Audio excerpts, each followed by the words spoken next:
The broadcast is now starting. All attendees are in listen-only mode. Welcome everybody. Thank you for joining us for this webinar today, kindly sponsored by TechExcel. Today we've got David Wright, Director of Professional Services at SDI, who's going to talk about the SDI Big Red Toolbox, and I'll let him explain what that is shortly. And also Howard Kendall, founder of SDI, who'll be joining David to talk about morale and productivity of the service desk. Feel free to post your questions throughout. David and Howard will answer as many as they can at the end. We're going to do a short poll as well in the middle, so if you'd like to take part in that, would be great, and we'll share that with you. Okay, so I'll just hand over now to David to get going. Thank you. Hi everyone, and thank you for joining. As already said, yeah, it'd be good to do a quick introduction, I think. My name is David Wright, recently joined the Service Desk Institute from Industry. I've been lucky enough to join a fantastic group of people, actually, and use my experience that I've gained over the last 20 years in sort of BPO and ITO delivery, customer service facing stuff, and my experience in our journey as now SDI. Howard. Well, hi. Unlike David, as you probably all know, I've been here forever. And I obviously founded SDI right back in 1988. And one of the things that we've always had as our watchword is really getting people as fired up as possible about Service Desk and within Service Desk. So today's topic is really great in the sense that it allows us to really raise the profile of the issues that are important to keep the team as active and as interested as humanly possible, despite all that pressure that we've got on ourselves out there, which we'll come on to, like the money, the pressure of keeping things going all the time, because Service Desk is more important now than it's ever been. Great stuff. Thank you, Howard. So this is just a quick overview, really. We'll be discussing today. So we'll have a quick look at the history of the SDI. A quick introduction, sort of hot off the press introduction, I think, to the big red toolbox. Some discussion then between myself and Howard on the sort of challenges and top tips, and then we'll draw some conclusions and any questions. And as said, in between is a little poll that we'd like you to be involved with too, if possible. Okay, and given that you've got an Englishman and a Welshman in the same broadcast, then we'll try and keep off the rugby. Yeah, many of you know much of the history, so I won't spend too much time on it. But yeah, we're the key support network for Service Desk people across Europe, and we work outside of Europe as well. But the whole philosophy of the organisation is very much about if you like, a service desk for service desk people. So everything we develop basically is for you, so that you can do your job better. And this series of webinars is very much about that. And perhaps the pinnacle of what we've established so far is our Service Desk certification program, which really gives you those sets of best practices that you can certify against, so that you can actually make sure that your service desk is doing the best it possibly can. Our public face, as you know, tends to be training events across the year. We're up in Leeds in early February, for example, and obviously the annual conference, which is zipping up in June this year and is going to be in Birmingham. So that's a quick overview of what we're about. Chris, thank you, Howard. Okay. So this is a bit of a hot off the press section. New for this year, the SDI are investing in a new sort of big red toolbox. The sort of concept really is to offer freely available information for you and your service desk. And as it says at the bottom there, when IT services get smarter and improves, the whole business gets smarter and improves. So this will be an information repository, a toolbox for you to use whenever you need to get smarter and improve. And as it says, they're the right tools in the right place at the right time. This is the type of information, as we're delivering now, that we will be delivering as we go forward. Now, no more than that now, because it is a very exciting venture for us. And I think from a value point, we'll be seeing our customers and non-customers, our members and non-members, really getting some value out of the the information that that comes out of that toolbox. So more on that soon. Well, I'll tell you what that made me think back to my early days on service desks, or help desks as we called them in the 80s, and my God, I wish I'd had a big red toolbox in, well, any colour. I really wouldn't have minded. But yeah, I mean, if you think we're in the days of having a telephone, a sort of log of paper, and that was pretty much it. And people hated us because we kept bugging them with problems they really didn't want to solve. So yeah, you guys don't know how lucky you are.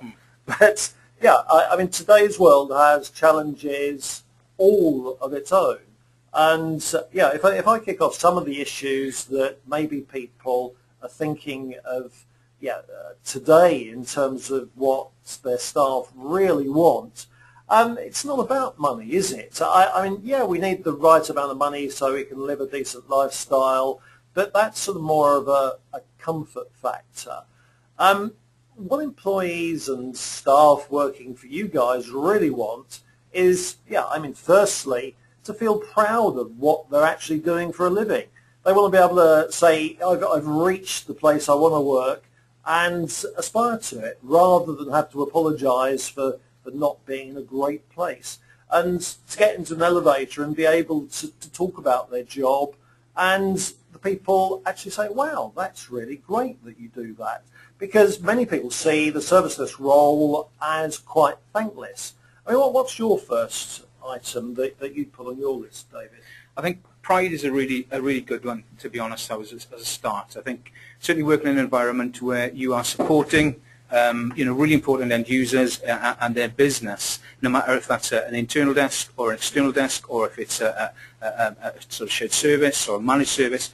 I think having people who are proud of what they do and understand the value that they add to the support that they offer is really important. So employees, I think, want to, as you rightly said, boast about what they do rather than not.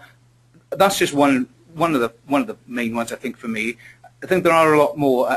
You can look at fairness as a point of topic, I think. Yeah, but life isn't fair, David. You're right. Know that. No, you're absolutely right. You're absolutely right. But I think in the working place, if people understand there is a consistent approach to performance management, there's a consistent approach to reward and recognition, there's a consistent approach to development opportunities, Howard, then that becomes somewhere where they are engaged and want to perform. So it is what you're saying is treat people basically consistently, and yeah, I mean, if you like, emphasise, and so that people can see that people working hard gets its own reward, rather than the people who are toadying to the boss and this sort of thing. Is that what you're saying? It's absolutely part of that. I think there's wider sort of points as well around how so taking that as a single entity and how that impacts on teams and individuals will directly impact on the service they provide too. So that's part of it, I think, Howard. But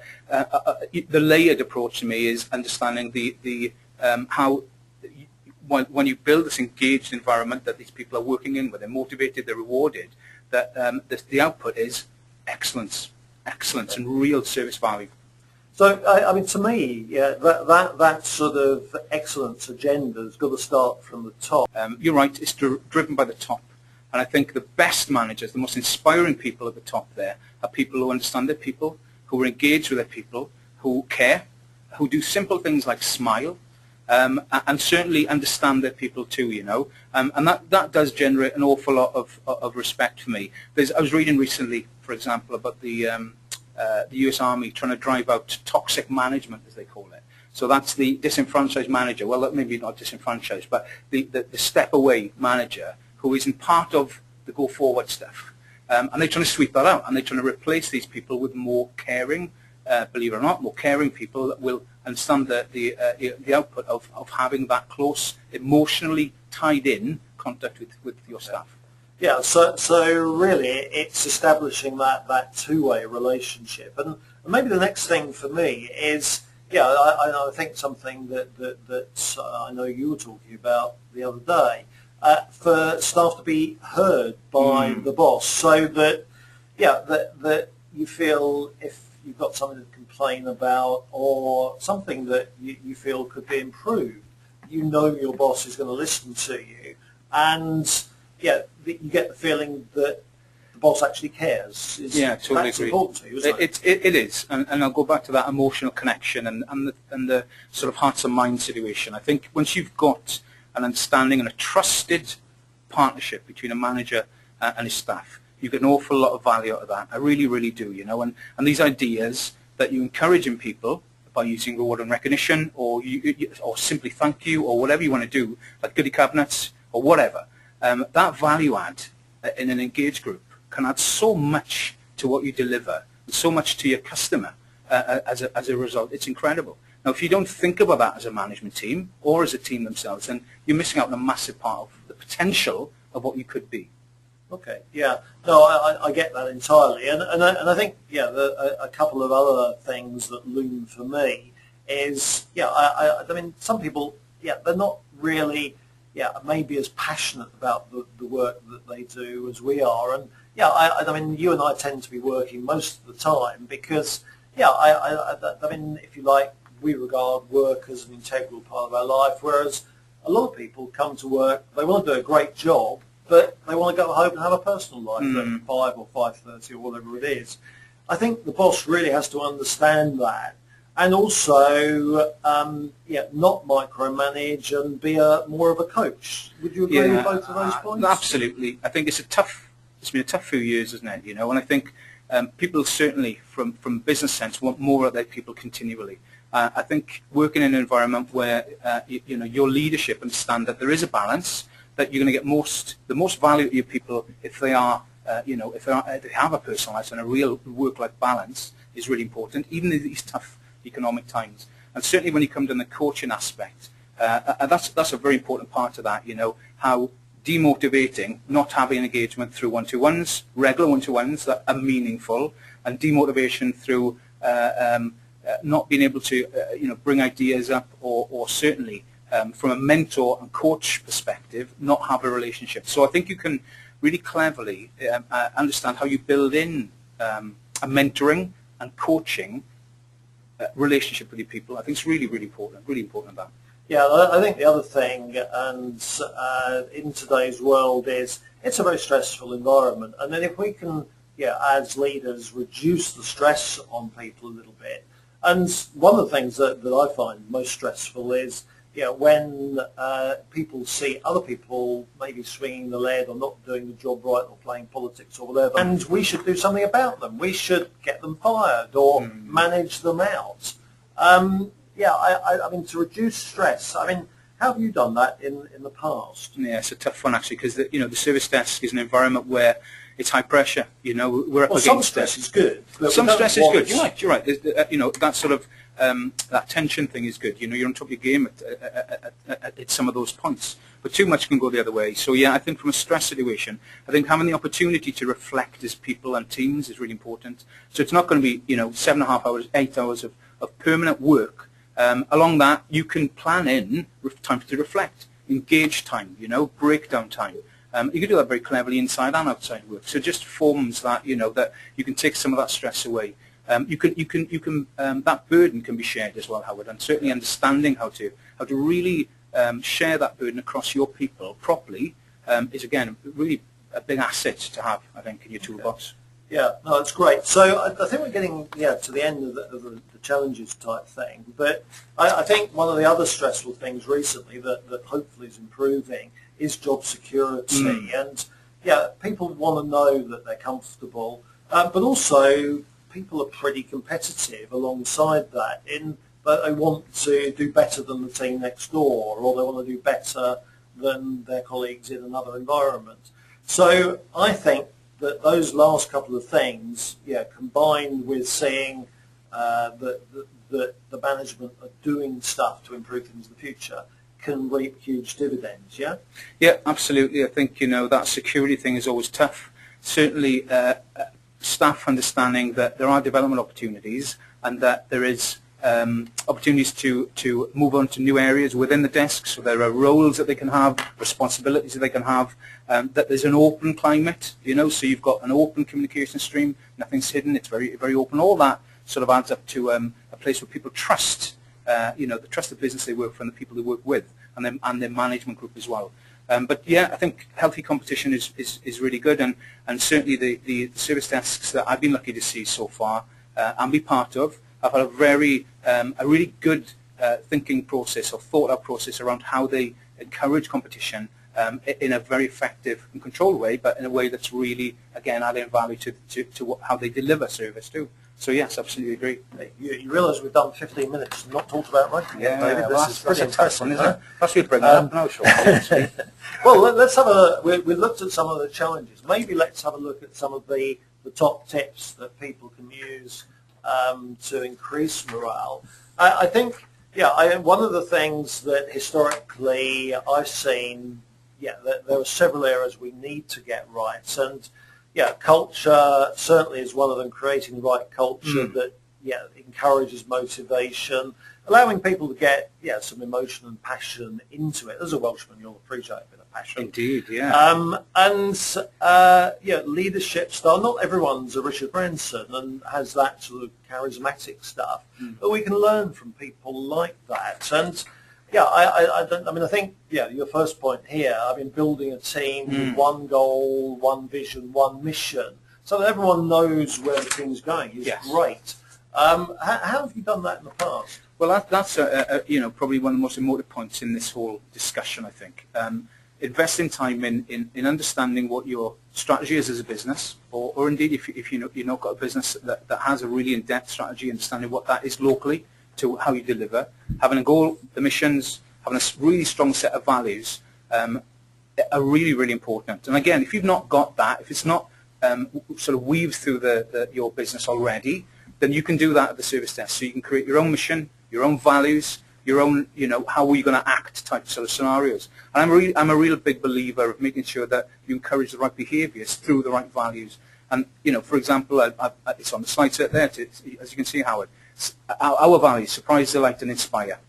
We drive to do that for our customer base. So it's a similar situation. If you encourage right behaviours through value sets, through building that sort of that culture of behaviours, it's a really powerful thing. I think you've got to sit down and do that, though. You can't do it overnight. It's got to be done, and it's got to be done in collaboration with your people. Your people are part of that. And they should be choosing, their values or part of the mission, so they're bought in and they have. They've got part of the ownership of that, if you like, as well. No, absolutely. and I think, and we better rattle on a bit because, we're getting a lot covered here, but it's a very short webinar. So let's really focus on some of the key things that can deliver back. And what I'm going to do, I think, building the team is absolutely crucial, and we've got so many skills that we need to really wrap into our customer service people. They've got to be great at service but have some technical ability as well, and the ability to blend together. So I think building that team, investing in people in terms of maybe offering them both on-the-job ways of learning, but also some formal training perhaps, and some career progression.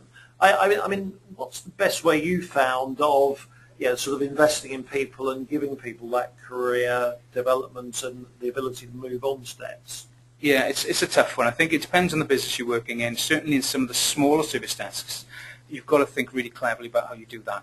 So there are many ways for me. I think a massive part is the responsibility that you offer people, in new opportunities, new roles, as in, if there's a project or initiated sort of idea that's been brought up off the floor because you've encouraged this sort of interaction and buy-in and ideas, then that's supported by how you facilitate some of that, So it's not, again, it's not an easy one, but that investment, it doesn't have to be monetary. It doesn't. Again, you think very innovatively about how you proposition that. You can do that as a group of people. There are simple things you can do to so you're thinking like sort of having a car parking space for a month, whereas normally people have to fight for them, that sort of thing. Absolutely. Maybe giving them like a special thank you card type thing. Is that the sort of thing that you've done before? Absolutely. And I think if you looked at your demographic, the people who you work with and your team, you'll see a generational thing. You can understand people as well through generations, not just what they are, but generations. So as an example, The Y generation, they value time, you know, so being able to work into that reward thing or whatever as the output, time off. I know it's really simple, right? And there is going to be a knock-on effect around cost. But again, if you proposition it properly, you can build in these simple things. Well, that's probably a good time to have our poll, and because, yeah, let's hear what the audience has out there as issues. Okay, the poll's underway now. You can see what is your biggest challenge at the moment. Is it getting buy-in? Is it getting funding, i.e. the money situation? Is it generating innovative ideas? Or is it merely that you've got little time to focus on these sort of issues because you're so busy, basically? We'll give you another 5 seconds to vote, so be quick. Counting down, 5, 4, 3, 2, and 1. That's it. Okay, let's see what the results of the poll actually are, which I hope you should be able to see on your screen. But wow. It's, well, I mean, half of you, it's a struggle with time. I guess that's not a big surprise. Nowadays, everyone's under pressure to deliver performance. But interesting, yeah, funding is not a big issue. I'm really surprised. I mean, you really thought that would be the top issue. I thought that would be the top issue, I'll be honest. And seeing, I mean, to me, that's quite a positive thing, to be honest, right? So it means that we've got more opportunity to invest in our people, right? Which is great. That last one, time, that's a big call as well, isn't it? I didn't expect that to be top of the list. So that's interesting, and I think certainly it offers us an opportunity to think wider about the type of information that we share in the toolbox in relating to how we manage our time. I think you're right. I mean, in my experience, time is often quoted as a factor. I didn't expect it to be quite as high in that group. But it's often easy for us, and we've been there. You get bound up in the day-to-day, and you sort of have to force yourself to invest in that time to step back and take like a helicopter view of things you can do to improve stuff. It's interesting, Howard, because, you know, to me, in this scenario with the service desk, that shows me that 50% of the guys who voted are potentially in a firefighting situation. Are in a situation where there's so much stuff that's happening and the processes maybe not really doing what they could be doing, or maybe not the right process for the situation, as having an impact on the people and how they're motivated, how the morale is, how they, you know, and that's a really important point. I think it's a really great takeaway from this, to be honest, and something we can work with to maybe provide some of that content that we talked about earlier. Really interesting one around a driver to create more time around improvements in your service. Yeah, no, I think it's great, even if you can just break out for an hour or two to sort of focus on, and many people have said this, focus on the totality of the job rather than the day-to-day. So look at the bigger picture, if you like. And I always remember a workshop I did with some customer service managers about, must be 5 years ago now, and we sat down and tried to say, well, what can we do to help motivate our team just that little bit better so we can get more people that are shining? And they come up with a whole list of things like devising 5 things you can do to make a difference to your own motivation, and another 5 for the people around you. Work out ways of giving people feedback and self-development, like we've said already. Communicate the message clearly and often, and so those goals that we've talked about. So to give people the opportunity to really shine. So this Wordle we've got on the last page, there's some really key words in there that we need to really keep thinking about all the time. I mean, energizing, for example, and revitalizing. I think we don't put enough emphasis on sort of getting people re-energized on a regular basis, and maybe having a sort of lunch break together and eating lots of chocolate one afternoon, or baking a cake, or whatever it might be. I mean, one of the things you've seen, in your service desk life to do that. I think there are some fantastic words there, Howard, and to be able to write a few of those down, or maybe step back and think about how you would deliver some of those words in your organisation is a really good start, right? Certainly from my neck of the woods, understanding how to create an engaged environment, a culture that's on your side through values, through encouraging the right behaviour, being consistent in the way you manage performance, development opportunities. It all adds up. And again, I'll come back to the point we made earlier, that this is 25 minutes of really, quite intense information. I think go forward, as we break down these into smaller sections for people to sort of, bite off and chew, through the toolbox, people will have an opportunity to really reflect and buy in and develop those themselves. But I think a good start, Howard, would be to look at some of those words there now, guys, and go away with them and maybe, see how you would start to deliver some of those into your people. Yeah, I mean, there's some terrific stuff there. Even just simply focusing on goals, mission, vision, Yes. like we've mentioned already. But things like deliver and progress against those goals. Setting individual challenges, fulfilling career development opportunities.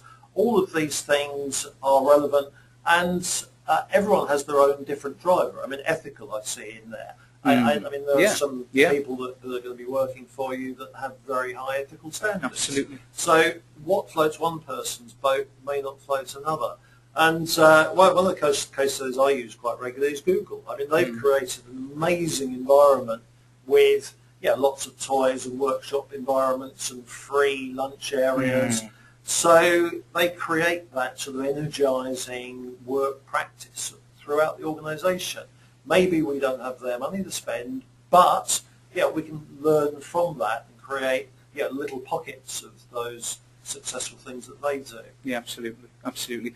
It's a really good conversation, and one which I think I could spend the next 2 or 3 hours discussing. To be honest, we better not do that. Yeah, I think you're right. Yeah, I think you're right. So let's have a look at getting some questions. Any questions on what you've heard this afternoon from the audience out there? If we can get those coming in, we'll answer them over the next couple of minutes so that we can maybe give you some specific answers to issues you might have. So I think there was one that we had coming already, didn't we, Zoe? Yep, there's the first question comes from Brian, and he's asking, what are the cheapest ways that you've seen of engaging your staff? Yeah. So any examples you can give? So it's a really good question, actually.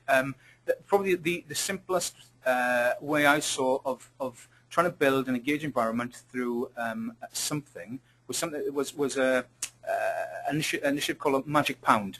So there was a sort of large desk that had teams, and each team were given £1 every quarter to make as much money as they could from. So the idea was to encourage them to engage, encourage them to think sort of, innovatively to create more money. So there was an awful lot, as you can imagine, you can imagine how they started off, trying to create more money. And I think, if I remember rightly, the winning team made around about 800 quid at the end of that. And of course, whatever they'd made, they could do whatever they wanted with, give that to charity, use it internally as some reward type mechanism, I don't know. But it was really simple, it was very cheap, very effective, and the amount of value they got of it from an engagement point was fantastic. Very simple. I mean, so £800 out of a pound? Yes, amazing. it is amazing. Can I get that person to run my pension fund? Yeah, that's a good idea. Yeah, that's probably a good idea. I mean, sort of, you can use any number of things, and £1 is a really good way of doing it. I know the team leader at Kent County Council bakes cakes on a regular basis. And if someone's doing particularly well in the team, they get the opportunity to request a particular type of cake that they like.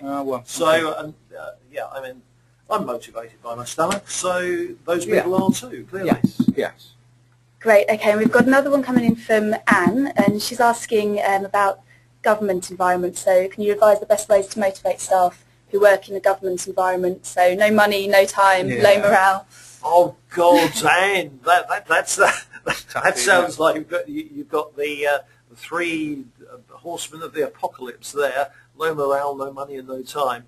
I think there's always something you can do. I mean, we've worked quite a lot recently with councils, with universities, who quite often have very little money, or alternatively, they're not allowed to spend it on gift type things or treating staff.